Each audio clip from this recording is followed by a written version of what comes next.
property on Hoyt Avenue was a property we purchased in 2012 from a bank. It was an REO, which means real estate owned by the bank, and it had come back after a foreclosure. As you can see, this looks like a fairly new property, and it is. It was built in 2005. Many times when a property is foreclosed, the homeowners get upset with the bank and they do damage to the property, and that's what happened in this case. Here on the front of the house you can see that the pickets have been knocked off the porch railing, and it has a very narrow staircase which is in bad shape. As we continue around the house, I noticed that all the downspouts are missing. While the heat and air unit looks like it's still intact, there's no power to test to see if it's working. The crawl space door is laying on the side of the house, needs to be reattached. The deck on the back needs to be pressure washed, and there's a hole in the roof. It's been tarped. Several large tree limbs had fallen out of a tree in the backyard. One of them struck the roof and knocked a hole in it, and you can see here from the inside, this is the master bedroom, the daylight coming through the roof there, and all the damage it did from the water penetration. The bank had someone come in and cut the drywall up about a foot off the floor where the drywall had gotten wet, and they pulled all the carpet and opened up any areas that were wet and tarped the roof to keep the water from further damaging the property. This was a 3-bedroom, 2-bath house. Here's the master bedroom. This is the second bedroom in the front. You can see they knocked holes in the walls. Continuing to the 3rd bedroom, which is in a little better shape. Here's the laundry room, the living room, which probably required the least amount of work, as the floor was in good shape. The door frame needed to be fixed, and there was a hole in the wall behind the door. The kitchen, which has no appliances and several doors missing from the cabinets. It's not horrible, but it's going to need a little work. Here in the hallway we're missing a cover for the return vent. The home was originally equipped with an alarm system. After further inspection we realized that it did not work. We ended up having to replace almost every door in this house because they were damaged. This is the 2nd bathroom, and it needs minor cosmetic repairs. Now that you see what we've started with, we're back outside. The insurance company wouldn't insure us unless we put pickets back on the front porch. I guess they were afraid someone would fall and get hurt.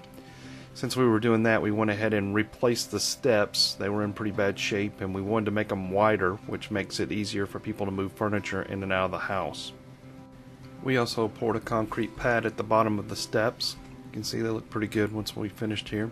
Back inside we started repairing the ceilings and cutting drywall and patching throughout the house. We just had a lot of holes and a lot of patching to do. You can see all the marks all through the house here where we've mudded and taped the walls. Then we came back and painted. The majority of our labor on this house was probably fixing the walls and painting, and we did have to put a little bit of flooring in. And you can see that going in here. This was a used appliance we purchased. I kind of thought it was pretty rough, but we got a good deal on it, and it did work well. So my partner had an idea that we could just paint it and clean it up, and that's what we did. And here's what it looked like when we were finished. Turned out pretty nice. We also purchased a used refrigerator, and the dishwasher actually worked, so we got lucky there. So this is actually what the kitchen looked like when we were finished. And here's the living room, the hallway, laundry room, 2nd bathroom. This is the 3rd bedroom, the 2nd bedroom. This is the master bedroom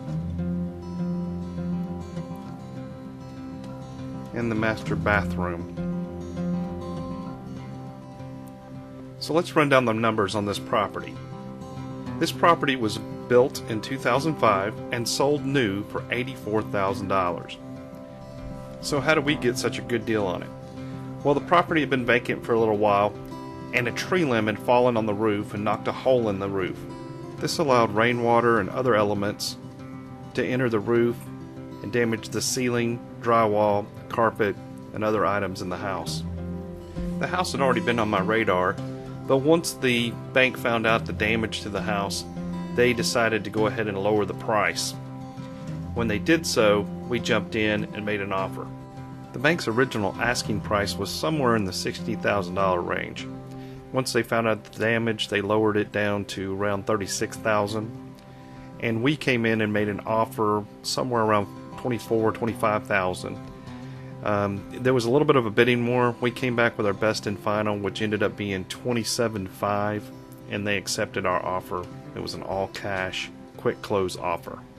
The purchase price was $27,500.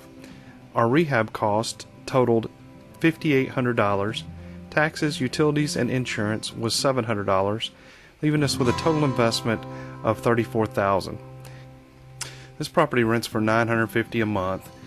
That gives you an annual rent of $11,400. Less expenses of $1,200 leaves you with a net income of $10,200. You divide that by the total investment of $34,000, and that gives you an annual return of 30% on investment. Thank you for watching. Please subscribe to our YouTube channel, and for more information, you can go to retirerichwithrealestate.com.